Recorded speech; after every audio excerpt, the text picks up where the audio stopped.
السلام عليكم ورحمة الله وبركاته. الحمد لله رب العالمين والعاقبة للمتقين ولا عدوان إلا على الظالمين. الحمد لله رب العالمين. Tunamshukuru Mwenyezi Mungu kwa kila jambo anatufanyia. Leo hii tuko katika mwezi mtukufu wa Ramadhani. Mwezi wa Ramadhani uko na mambo mengi ya kufanya fadhila, ya kufanya dawa na kutoa ya kuwasaidia mayatima na wengine wote wale wasiojiweza katika mwezi huu mtukufu. Inshallah leo tutamkaribisha shehe wetu Sheikh Hashim Mbonde aweze kutuelezea ufadhila mkubwa wa kumsaidia yatima, wa kuwalea yatima. Inshallah kaa kwa kutulia tuweze kumkaribisha shehe wetu Sheikh Hashim Mbonde. Inshallah, shukran. Sheikh Hashim Mbonde, karibu. Toka, wewe ni mchafu, wewe una nguo na kweli mimi sina nguo na sina wa kunipa nguo. Mimi siwezi kwenda kule. Ngoja nitafute sehemu. Akatazama akaona sehemu kuna gogo. Akaenda kukaa kwenye lile gogo, akawa sasa amejinamia, lakini machozi yanamiminika yenyewe yanateremka katika nguo yake, yanaloanisha nguo yake. Kwa hivyo ikawa analia mtoto yule. Na katika kulia kwake alikuwa anaongea neno moja tu, anaita baba, baba, baba, baba yangu, baba yangu, baba yangu. Hichi ndio kilikuwa kilio cha mtoto yule. Akasema, baba yangu, uliondoka, ulikwenda katika vita vya Badri, lakini baba yangu hukurudi, ulikufa mbele ya Mtume Muhammad. Lakini baada ya kufa mama yangu naye pia alikuja kuolewa mbele ya Mtume Muhammad. Na baada ya kuolewa, haya ndio aliyenikuta. Tazama leo maisha nilio nayo. Wallahi wa billahi, baba yangu, la ungekuwa uko hai leo usingekubali mwanao niishi katika hali kama hii ya unyonge hivi. Usingekubali. Ungepambana, ungetafuta hela, ungeamini na ungehakikisha mimi leo ninaoga, navaa nguo nzuri, na mimi nakuwa na viatu vipya, na mimi nakula nimeshiba, na mimi leo ningekuwa na furaha kama wenzangu. Lakini tazama, kwa wenzangu leo ni furaha, lakini kwangu mimi imegeuka, imekuwa ni siku ya huzuni. Na hii yote kwa sababu ya kukosa wewe baba yangu. Baba yangu wallahi maisha hayo ulioniachia ni maisha magumu, ni maisha ambayo sikuyatarajia wala sikuyategemea kwamba kuna siku nitakuja kuishi maisha magumu kama haya. Sina cha kusema, bali Allah subhanahu wa ta'ala anijalie mimi niwe katika watu wenye moyo wa subira. Kwa hivyo ndugu zangu, mtoto yule sasa akawa dalia, na watu wakawa wanampita pale, wanaenda wanarudi, wanaenda wanarudi. Sasa ilikuwa ni kawaida ya mtume wetu Muhammad kwamba kila anakopita watoto walikuwa wanamkimbilia. Basi ndugu zangu, akapita sasa mtume Muhammad. Alipopita mtume Muhammad salawatullahi wasalamu alayhi, wale watoto wote wale waliokuwa eneo lile wakamkimbilia nabii Muhammad, na yeye akawa anawashika, anawachumu, anawadaka, anafurahi nao, ili mradi wakawa watoto wale wako katika hali ya kufurahi. Ndugu zangu, Mtume sallallahu alaihi wasallam alipotupa jicho kwa mbele, akamwona mtoto yule akiwa mnyonge, akiwa amezofu, akiwa anaonekana kama vile mtu ametoka safari, amechoka. Basi Mtume sallallahu alaihi wasallam akawaambia wale watoto, hebu kaeni pembeni kwanza, nipisheni, ngoja nikaongee na mwenzenu yule. Kwa hivyo ndugu zangu, akaondoka sasa Mtume sallallahu alaihi wasallam, akafika kwa mtoto yule. Alipofika akamtolea salamu, akamshika mkono, kisha akamuuliza, ma yabkika, kitu gani kinakuliza wewe? Kitu gani kinakufanya unalia? Lakini mbona pia nguo zako zimenyambuka? Lakini mbona una viatu? Lakini mbona unaonekana wewe kama vile una shida gani? Niambie, mimi ndio baba yako wa kuniambia shida yako. Basi mtoto yule sasa akawa anaongeza kilio, akawa anazidi kulia. Kisha akamwambia, na yule mtoto hakujua kwamba yule anayeongea naye ni Mtume Muhammad. Sasa akamwita mtume, akamwambia, baba yangu, baba yangu, baba yangu, hakika unanikumbusha mbali, hakika unaniongezea machungu katika moyo wangu. Leo hii baba, unanikumbusha maisha niliyoishi na baba yangu yule aliyenizaa.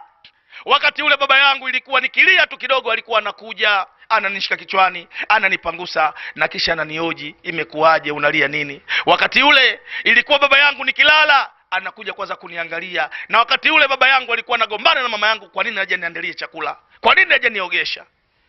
Baba yangu, maisha yale yamepotea, hayapo tena kwenye kichwa changu.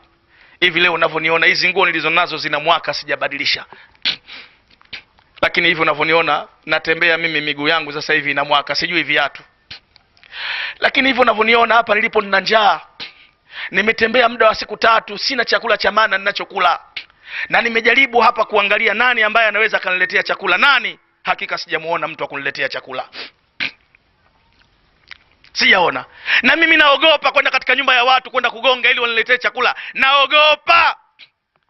Baba yangu, hakika unanikumbusha mbali. Lakini wangapi wamepita hapa kwenda na kurudi, mbona hakuna aliyekuja kunihoji na kuniuliza kwamba wewe mtoto una shida gani? Wallahi wa billahi, ni nani ambaye aliyekutuma wewe baba yangu kuja kuniuliza shida zangu? Naona ajabu katika mji huu kukuona wewe ukiwa mtu ambaye unakuja kujali tatizo langu na shida yangu. Mwenyezi Mungu akulipe duniani na akhera. Basi Mtume sallallahu alaihi wasallam akamwambia, sasa niambie shida yako ni nini?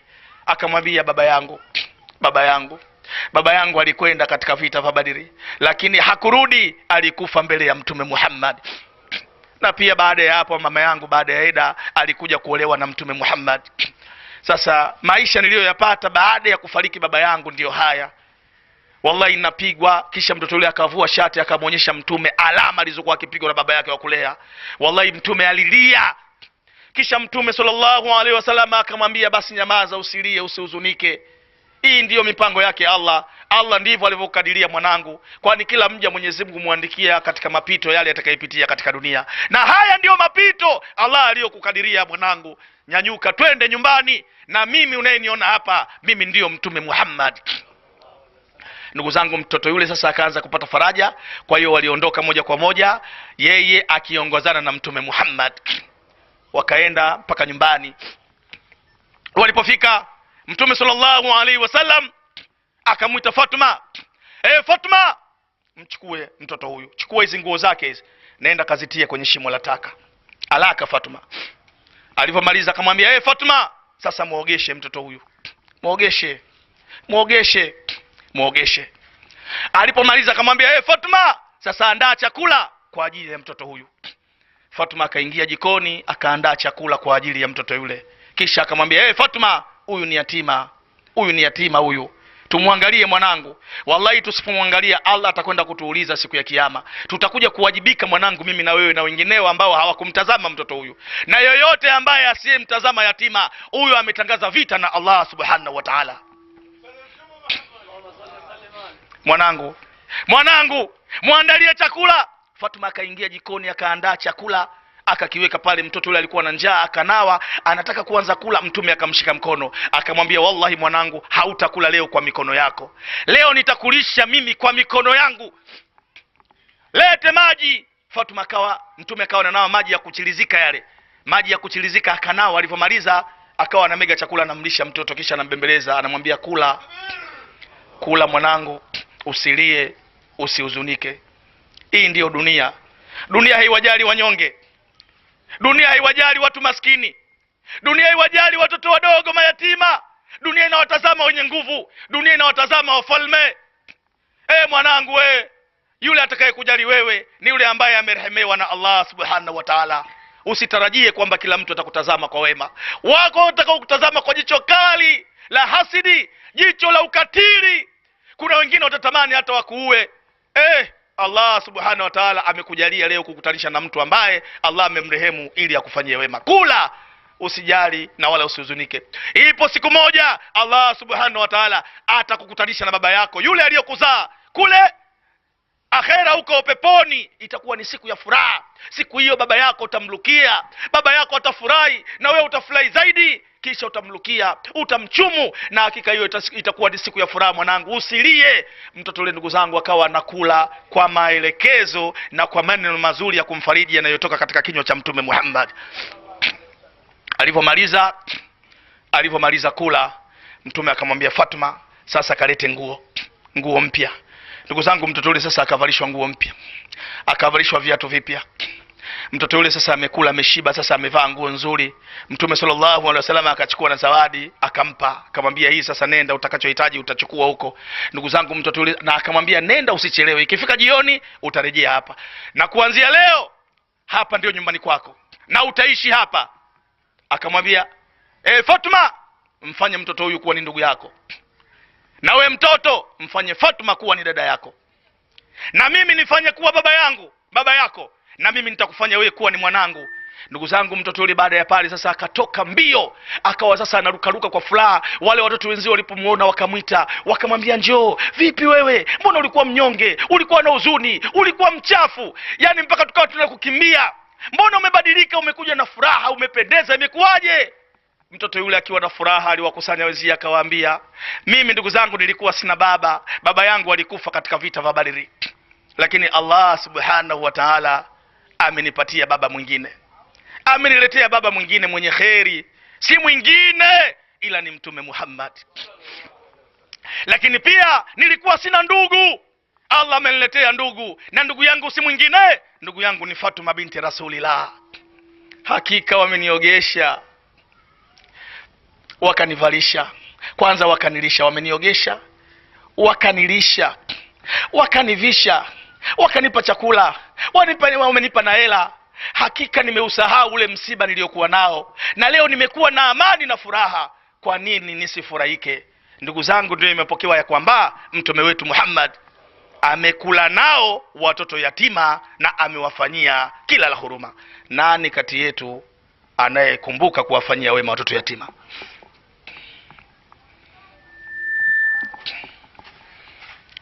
Nani alikumbuka kumnunulia japo shati tu mtoto yatima?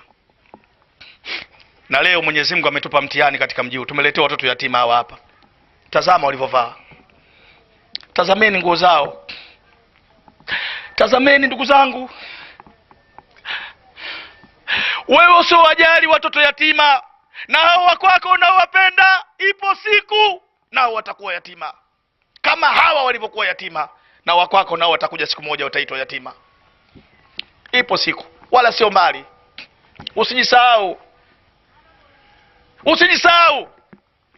Kama wewe uwajali mayatima wa wenzio, Allah na wewe atakupa mtihani. Wakwako nao pia watu hawatawajali, nao watazalauliwa kama wanavyozalauliwa hawa, nao watapuuzwa kama wanavyopuuzwa hawa, nao watafukuzwa kama wanavyofukuzwa hawa. Wallahi wa billahi tumeferi Waislamu. Leo kina mama wale pale ni mashahidi.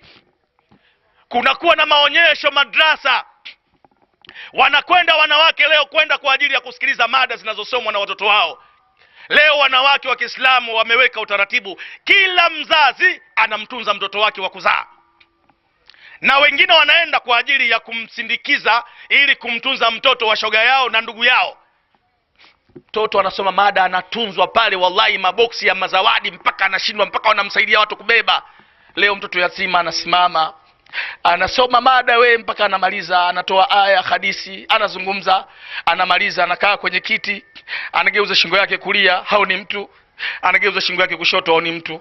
Kisha mtoto yule anajiinamia, anasema ya Allah, Allah, Mola wangu, hivi kosa langu ni nini? Kwani mimi sijui kusoma? Mbona wenzangu wanaletewa zawadi? Mbona wenzangu wanatuzwa na wazazi wao? Mbona wenzangu wanaangaliwa? Mimi leo vipi sipate hata mtu kuniletea 200? Kosa langu ni nini?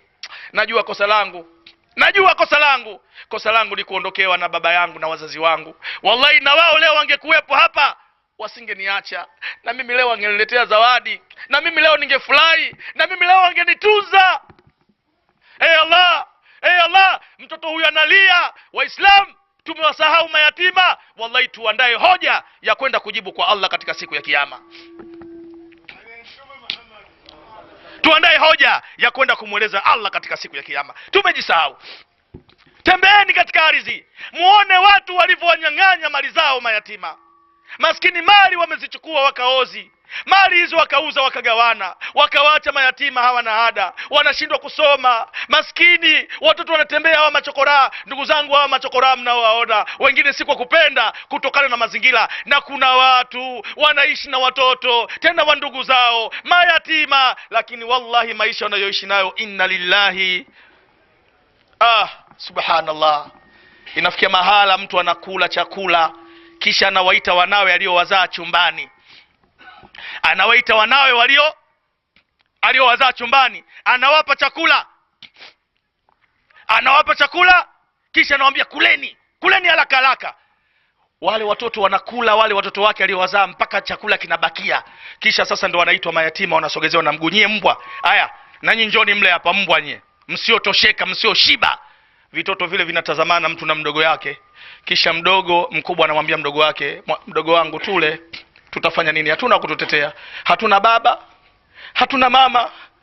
Mama angekuwepo hapa angetuangalia, asingekubali anavyotufanyia huyu mama, na yeye angepambana. Si unamjua mama yetu alivyokuwa mkali? Ilikuwa mtu akitufanyia ukorofi alikuwa hawezi kumwacha, anapambana naye.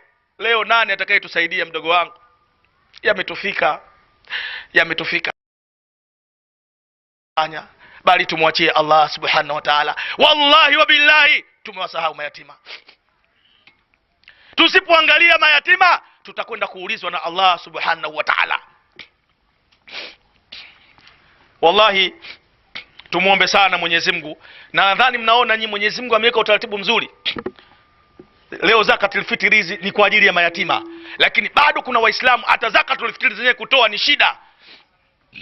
Wakati wa Mtume Muhammad, mabwana, tumswalie mtume. Bwana mmoja alikwenda mbele ya Mtume Muhammad. Alipofika akamwambia, ya Rasulullah, mimi nina dhambi, mimi nina maradhi, hakika nimekuja kuhitaji msaada, namna ya kuniponyesha maradhi yangu. Mtume sallallahu alaihi wasallam akamtazama mtu yule, kisha akamuuliza, ni maradhi gani? Akamwambia, mimi nina mali. Bwana yule anamwambia Mtume Muhammad, mimi nina mali, nina kadha wa kadha wa kadha. Akaanza kutaja mali zake, lakini mwisho akamwambia, mimi nina uwezo wa kumiliki kama bilioni 2 ama 3. Kwa hiyo ninakula ninachotaka, ninavaa ninavyotaka, ninakwenda ninakotaka, ili mradi nina uhuru wa kufanya chochote. Ila sasa shida yangu ni moja, anaponijia mtu yoyote, na hasa mtu yule akiwa masikini au akiwa fakiri au akiwa mnyonge au akiwa yatima, akija akaniambia, bwana nina shida, naomba japo nusu robo ya chakula, basi wallahi ninajisikia vibaya, natamani kama vile ardhi ipasuke nimzamishe yule mtu. Lakini pia najisikia vibaya kiasi ambacho kama vile amekuja yule anoniambia kuja kunichoma na moto katika mikono yangu, basi sina namna zaidi ya kumfukuza na kumwambia ondoka. Sasa hili jambo nikaona linanipa shida. Sasa nimekuja kwako wewe Mtume wa Mwenyezi Mungu, unisaidie, nipite wapi, nifanyeje? Mtume sallallahu alaihi wasallam akamtazama yule jamaa akamwambia, ondoka, nenda, huo moto ulionao usije na mimi ukaniunguza, nenda. Aliposogea mbele kidogo, Mtume akamgeukia akamwambia, hivi kwani wewe hujui kwamba wema ni rehema, na wema umpeleka mtu peponi? Wewe hujui? Na akamwambia, kwani wewe hujui kwamba ubahiri ni ukafiri, na ukafiri umuingiza mtu motoni? Mwisho Mtume sallallahu alaihi wasallam akamtazama mtu yule, kisha akamwambia, hakika peponi kuna mti. Akamwambia, hakika ubahiri ni mti, na mti huo uko peponi. Na kila unapofanya ubahiri, Mwenyezi Mungu Allah subhanahu wa ta'ala uichukua mikono yako akaigusisha, akainasisha katika majani ya ule mti. Kwa hiyo siku ukifa unabebwa na kurushwa motoni, ule mti unakubeba unakurusha motoni. Lakini pia wema ni rehema, na rehema inamuingiza mtu peponi. Wema ni mti na uko peponi. Kwa hiyo unapofanya wema, Mwenyezi Mungu anaichukua mikono yako anainasisha pale kwenye mti ule. Siku ukifa, Mwenyezi Mungu anakuzoa na anakuingiza katika mti huo. Mwenyezi Mungu atuhifadhi inshallah. Mwenyezi Mungu atuzidishie imani yetu. Mwenyezi Mungu atukumbuke sisi, atujalie kuweza kukumbuka kuwafanyia wema mayatima.